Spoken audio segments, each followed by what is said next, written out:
What is up, ladies and gentlemen? Happy Thursday and welcome to the Early Edge.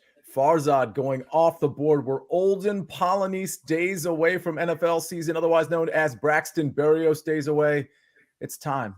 We are 0 days away. We have Thursday night football tonight. We've got a lot of NFL picks on this show, but I do want to tell you, we've got a schedule that goes beyond the morning. So check this out. At 2 o'clock, we've got an NFL preview for week 1. That's the Early Edge on CBS Sports Network. Again, that's 2 o'clock. And then, of course, you know, if there's a primetime game, we've got it for you tonight at 7:15 p.m. Eastern Standard Time. Chiefs, Ravens, Thursday night kickoff show. All our bets, all our props from some of the best at SportsLine. So that's our Thursday schedule, at least in the afternoon and the evening. But we're here, right now. Let's take a look at how we did yesterday. An unusual recap screen because we had a lot of picks that are coming up this weekend and in soccer coming up this week. So we only went 1 for 2 here. Again, not a typical recap screen. Usually we have 6 or 7 picks, if not more.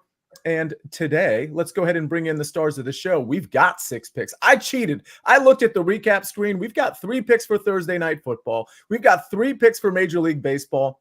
Mike, I'm going to start with you because you and I have a date right now, but we also have a date at 11 o'clock for Fantasy Football Today DFS. I know you're cranking out some best ball drafts as we speak right now. You've got to be more than excited, especially with the Chiefs playing tonight. More than excited, definitely. See, I love this time of year. Love opening night. Get the benefit of watching the Kansas City Chiefs, but just the fact that it's a great game, right? It's Baltimore Ravens, a rematch in the AFC title game. Just a great way to kick it off, and I cannot wait to get to FFT DFS with you right after this. As you know, I love playing DFS, love breaking down showdown slates, as I think those are a great opportunity to make some money, be a little different. So I'm sure we'll touch on showdown slate right before or right after we hit the full slate this week. That's absolutely right. Meg Shop will be joining us for that show as well. Sniper, I got to ask you, I know you don't necessarily have a dog in the fight. You're a Bears fan. I trust you don't have a Chicago Bears 0. Who are you rooting for tonight? Fantasy points for the guys that I got on my teams. Yeah. So I have 2 teams, but I have Lamar Jackson in one league, Derrick Henry in the other. So, hey, let's go Ravens rushing.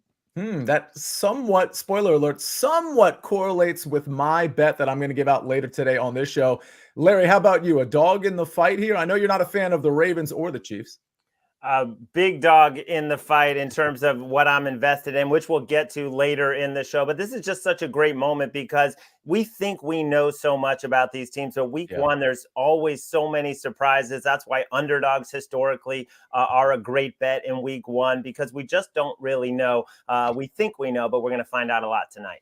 Yeah, and it's an interesting point, Larry, because after week 1, we also think we know, right? We think we have the sample size we need going into week 2 and the rest of the season. So I really think these first couple weeks, if not first few weeks, are a really good opportunity to take advantage of misperceptions going into week 1. And then, of course, going into week 2, week 3, there'll be some surprise outcomes, but I don't know that will dictate how the rest of the season goes. So I'm very intrigued by what we're going to see tonight and the rest of the way. Mike, I want to start with your bet, but first, Mark Hood, Brad Betts, Mark Buckholtz, Anthony Cottle, hit the like button along with everybody else. James A says, pumped for the DFS show today at 11. That's in 56 minutes. Join us live. Also, subscribe to that podcast, Fantasy Football Today DFS, on Spotify or on Apple. All right, Mike. I figured we were going some sort of Chiefs scenario bet. But we're not. This is an interesting one. Talk to us about your play on Thursday Night Football.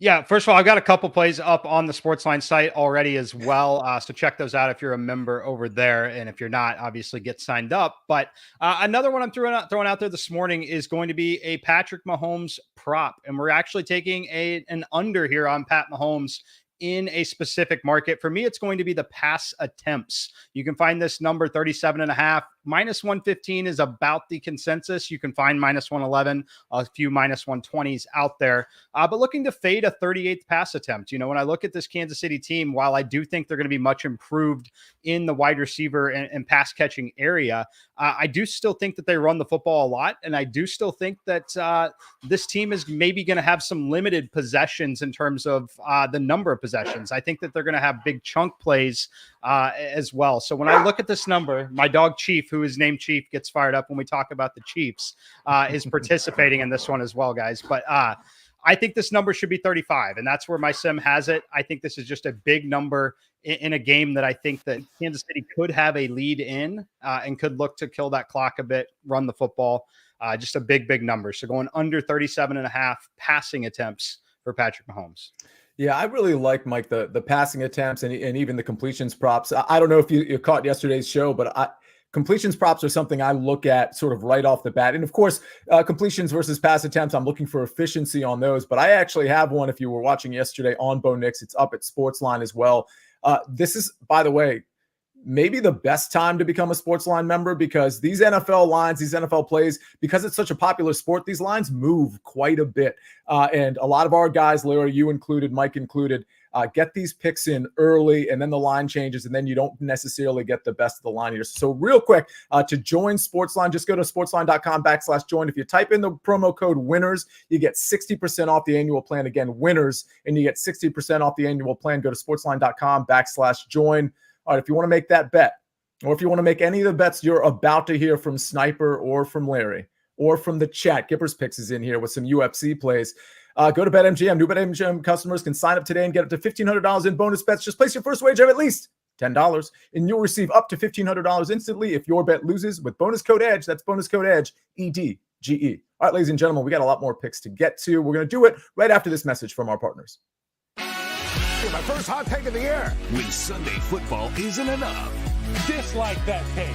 Great take. That other pregame show will put you over the top. I'm all in. Let's go viral here. Every Sunday, all the insight you need on CBS Sports Network.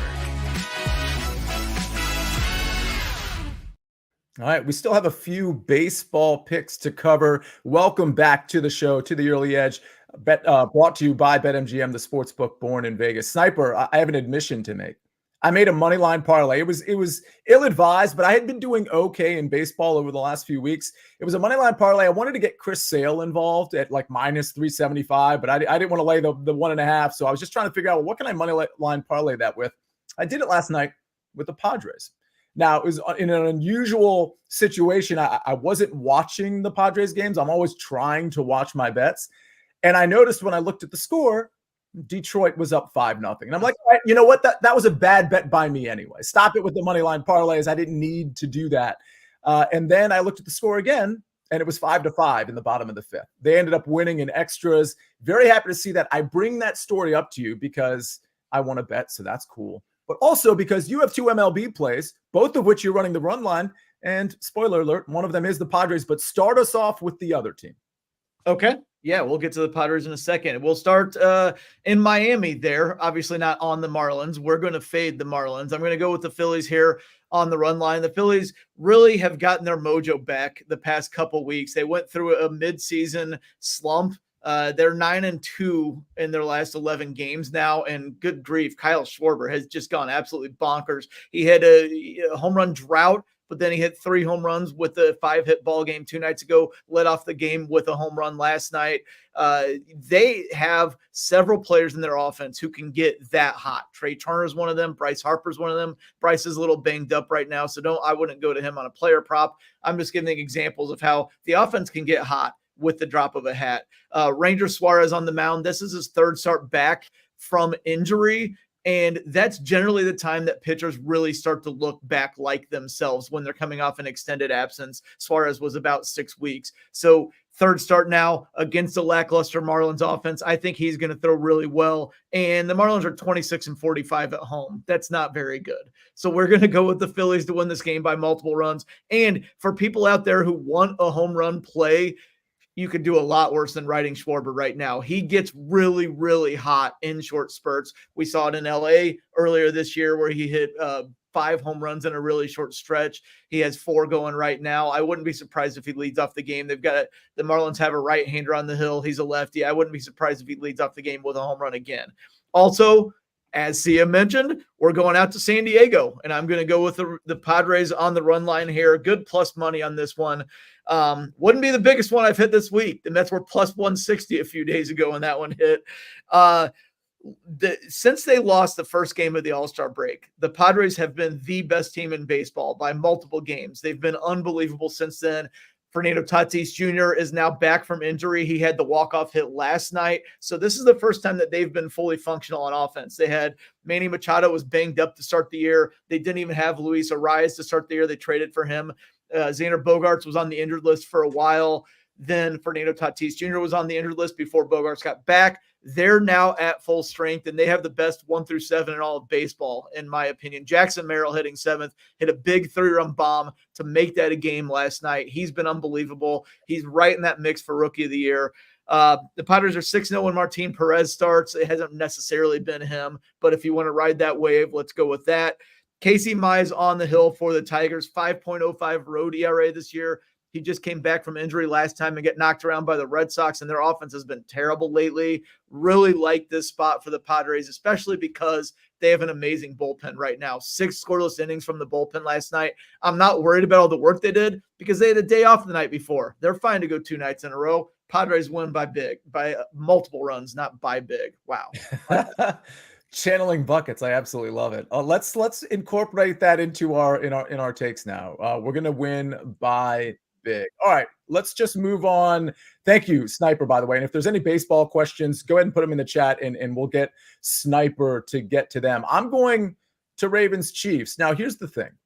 I don't want to bet against Patrick Mahomes in the second half, but particularly in the fourth quarter. I've done that before, particularly in Super Bowls when they faced the San Francisco 49ers. But listen, Patrick Mahomes in the fourth quarter, he's always just going to be that guy. And with the Ravens not having Mike McDonald and perhaps a lack of adjustments in the second half, it makes me fear Patrick Mahomes even more in the second half. However, in the first half, I do like the Ravens getting 1.5 points. And for the record, I like the 1.5 here. I don't like the money line as much because I do think, especially with the running games just toggling back and forth, I think the Ravens and the Chiefs are going to kind of keep this game close. I do think the Chiefs have adjustments for themselves to make here. They don't have Hollywood Brown. They're going to try to showcase Xavier Worthy. I think they got to get through some stuff that they didn't necessarily get through the preseason. Their secondary, no L'Jarius Sneed. Gay is gone. There are things that the Chiefs are going to have to account for that I don't think they're going to be operating on all cylinders necessarily in the first half. I think the Ravens are going to be very committed to the running game, to the short area passing game. I also think they're a very good team in spite of an offensive line that might be a little shaky. So I see this as a close game in the first half. I see the Ravens potentially leading this game by 3, or at least it being tied in the first half, maybe down 1. I like the value that I'm getting here. Ravens first half, plus 1.5, minus 110. And Maestro, before we get to your picks, Mike, feel free. Am I crazy?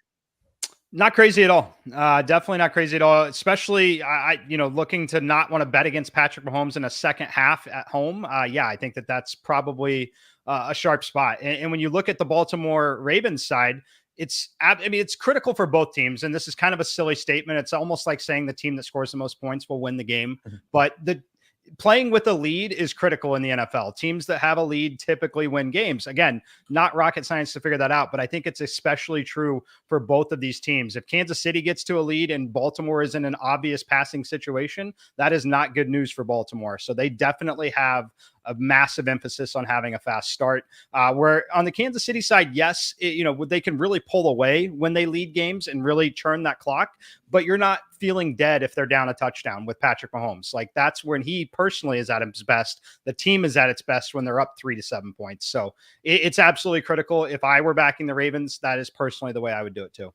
And for the record, Maestro, before we get to you, Ravens, an excellent first half team in 2023. Maestro, go ahead. Yeah, one thing that people have not talked about too much, going back to that AFC title game and how the Ravens got away from the run and how Lamar couldn't handle the blitz and completed barely over 50% of his throws, is that Mark Andrews was coming back from a fractured leg. He probably shouldn't have been out there. He pushed to play. He only played 18 snaps. He wasn't himself. So that's a big deal, having a fully healthy Mark Andrews over the middle in terms of handling the blitz, and that supports your play. There was a guy in the chat that said he put 1,700 on my tackle prop from the other day, Trenton Simpson.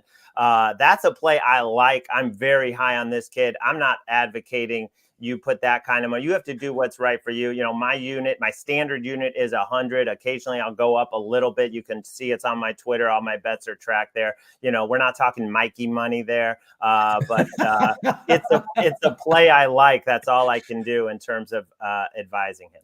So, and that's the thing. I mean, we're going to tell you the plays we like. We're not going to tell you how much you should put on them. So, I mean, it's obviously up to you. But I think, Larry, that the larger point is if you decide to do that and for some reason it doesn't hit, be accountable to yourself in terms of how much you put on that and the decision that you made. And you're free to make that decision, but don't put that on the capper because you decided to go extra on a play that the capper liked. Just something to think about, not just for tonight's game, but for just responsible betting in general. Maestro, go ahead. And one thing we did add to the site recently was the ability to make a play 2 units or even a half unit if it's more of a sprinkle or a quarter unit. My plays are traditionally 1 unit. That's a 1 unit play. Yeah. CLE fan says always gamble responsibly. And I mean, for the record, that might be a responsible bet for this person. I'm not calling balls or strikes on that at all, but I do. It's football season. It is a really good time, Maestro. I'm glad you brought it up. A really good time because we've got this FFT DFS show again in 45 minutes.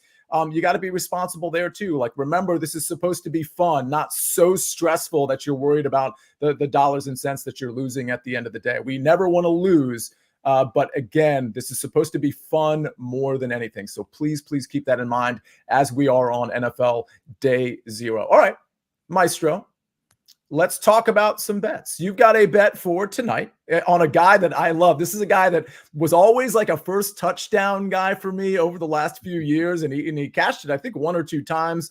A sneaky player, and then you've got an MLB play. So start us off with some Thursday night football.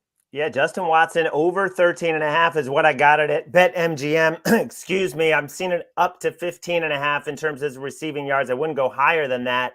But he averaged 17 yards a catch last year. He cashed this in 7 of his last 8 games, taking away week 18. Hollywood Brown is out. We know Rashee Rice and Travis Kelce are going to gobble up most of the targets. But the way that Justin Watson was used in the preseason, played 90% of the snaps when the starters were out there, and the way that Andy Reid and Patrick Mahomes talk about this guy, they've been talking him up all week that he's going to step in for Hollywood Brown. They trust him. Nobody works harder. He is going to have a role. He can literally get this on 1 third down play. I just love Justin Watson over 13.5. I think he ends up with 2 catches, but like I said, we can get this in just 1 catch. And then going to MLB, Lawrence Butler, he's done it 14 straight games. He's cashed this prop 14 straight games. That's how long his hit streak is. He just set the Oakland A's record of 9 straight games with an extra base hit. And why is it only minus 105? Yesterday it was around minus 115, minus 120. But now you're going up against Brian Wu, who has been excellent, but last time out was not that great. And he's not invincible. And then you do get to face a reliever. So Lawrence Butler, I'm going to keep playing it until it doesn't hit. I love watching this kid play. He is so exciting. I know Matt probably agrees. And we were just talking about where is he going to end up, because probably the Oakland A's will not be able to keep him. Sniper, your comments on Lawrence Butler. Oh, I love him. Yeah, absolutely great to follow him. And I don't know what we're talking about, why he would be anywhere else. Once they get to Vegas, they're going to have so much money. They're going to be able to keep everybody and everything's going to be great. That's all they ever needed, was to move to what will now be the smallest market in Major League Baseball. That'll solve everything. Yeah, just throw the bankroll on black or red, and it solves all your problems. Let's see. We have Danny Brasco in the chat, by the way. And for those of you that don't recall, Danny Brasco, incredibly sharp across a lot of sports, but very specifically NFL as well. So keep that in mind. We got a lot of people you can ask questions to. And there was a lot of people that asked, hey, any props for the game? Well, we just gave one out, but I will say that tonight's show at 7:15, a lot of props will be on that show. That's on this channel. So just turn your notifications on, or make sure you're ready at around 7:15. And of course, the mega preview on CBS Sports Network at 2:00 to talk about not just this game tonight, but all the games. Mike McClure, go ahead. Yeah, I was just going to say, if you haven't watched the FFT DFS show, there is a massive amount of crossover between DFS and betting player props. So while you may not be playing DFS specifically, I do think it is definitely worthwhile if you really want just even more in depth, because we obviously have longer on that show than some of the other platforms. And we're really going to go player by player and still talking about scheming offensively, defensively. So it's definitely not just for DFS, despite the name of the show. Absolutely. There's so much crossover, even with your redraft leagues, to be honest with you, because there's a lot of decisions you have to make. And sometimes just by watching FFT DFS, again, today at 11 in 40 minutes. You'll get some answers to those. We go game by game, so we go very fast, which is good for most people, but we don't miss much. So some first touchdown scores, Larry. I do want to point out, Japan says Isaiah Likely first touchdown at plus 3,000. I was already looking at that at 35-1 because, Larry, I like the backup tight end to score, and I know, Mike, you know this too. I like the bet, like a Noah Gray type, right, Mike McClure? Like, are we looking at Noah Gray today? And then I will say that Justin Watson is plus 3,000 to be the first touchdown score. I'm just saying, I do think he'll be on the field. I do think he's a reliable target, which Mahomes may not think he has a lot of them right here, right now, with some new pieces on the team and some guys out. Mike, Noah Gray, are we even considering that? Yes, definitely in consideration. I'm not going to be as high on Noah Gray this season, though. I actually think the rookie Jared Wiley could mix in sooner than later. But yeah, as far as first touchdowns tonight, I'm not going to be on that show later, so I'll go ahead and give one now. Give me a little Pat Mahomes plus 2,400 rushing touchdown. Ooh, that is fun. That's a fun one. Japan says, back off. I swear, I'm literally looking at Isaiah Likely right now, but I did see her. So listen, we're usually on the same page. So that's great. Maestro, go ahead.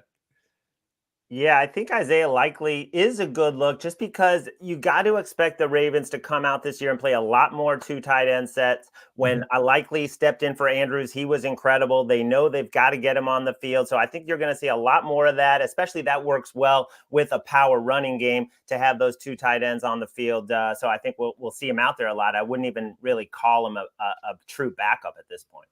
Yeah, fair enough. Absolutely love it. All right. I think that might cover most of them. Sniper, did you see anything in the chat that you felt like you needed to get to? I did see somebody in here said Astros. Ray Garcia says Astros minus 1.5 run line bounce back today. Actually, I was looking at that last night, and that was one of the ones I thought about because I thought it was such a bloodbath on Monday night. And they got crushed so badly. It feels like there should be a little evening out. They're a much better team anyway. So yes, probably on that one. Also, I wanted to throw my hat in the ring on the first TD. Yes. I'm going to be a fantasy homer. It looks like he's one of the favorites, but it's still plus 600. King Henry. I think the Ravens want to get him going early, so I'll go with Derrick Henry for plus 600. And I think a lot of people, you're just reminding me that there's a lot of people in the chat that like King Henry as an anytime touchdown score. I know that was a popular bet just in the community earlier in the week, not just our community, just the community at large. People do think Derrick Henry is going to pay off early. I think that number is actually juiced up to like minus 120 now or something like that. But I do know a lot of people are on that. So that's awesome. Yeah, let's go Ravens at least in the first half, and then one last one from Moshi. No love for the Twins, he says. Twins first 5 money line at minus 122 looks like a steal. I got to be honest. They've just been bad recently. I kind of like that, though. I feel like stock down with that price. Well, and Taj Bradley on the mound for the Rays has been horrible. Right. Over 7 ERA in the last month plus. I looked at that because of Taj Bradley. The Twins are very uninspiring right now, so it's tougher. If you want to fade Taj Bradley, first 5 makes all the sense in the world. I'll say this. I think that minus 122 number is long gone too. I think you have to pay at most spots minus 140 to minus 150 on. Actually, let me just double check that because that game's at 110. I do want to look at the first 5 because I think that's a good look. If you can get that at like minus 130 or less, and I'm looking at it now, no, it's like minus 160, minus 150. That's probably a little bit too much. All right, we got a lot of programming to go, so we're going to get out of here for now. We'll do the recap screen in a second. But again, reminder, FFG DFS at 11. But on SportsLine, we've got the 7:15 pregame show. You all will want to be in that one. And then, of course, the mega preview on CBS Sports Network at 2 o'clock. Usually those do get reposted to the YouTube channel, so you might be able to see it there as well. But I would catch it live at 2 o'clock. Let's take a look at the recap screen. I've got the Ravens first half plus 1.5 at minus 110. Sniper, Phillies minus 1.5 at minus 126. Padres minus 1.5 at plus 140. Mike McClure, Patrick Mahomes, under 37.5 pass attempts at minus 115. And the Maestro, Larry Hartstein, Justin Watson over 13.5 receiving yards at minus 118. And Lawrence Butler over 1.5 hits, runs, and RBIs at minus 105.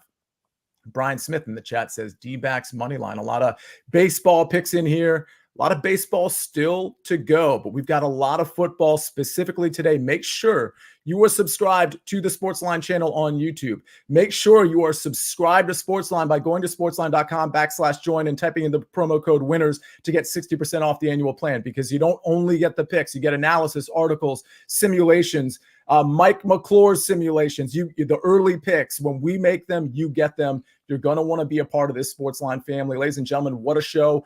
Plenty more coming to you. I'll see you at 11. We'll see you at 2 o'clock. We'll see you at 7:15. Block out your calendar. Tell your family you'll see them tomorrow, or maybe Saturday, or I don't know, maybe February, because so much football coming up, college, NFL, and otherwise. I'm the Counselor of Cash on behalf of Mike McClure, Larry Hartstein, the Sniper, Jake the Snake on the 1s and 2s and 3s and 4s. This is the Early Edge. See you soon, folks. We rest our case.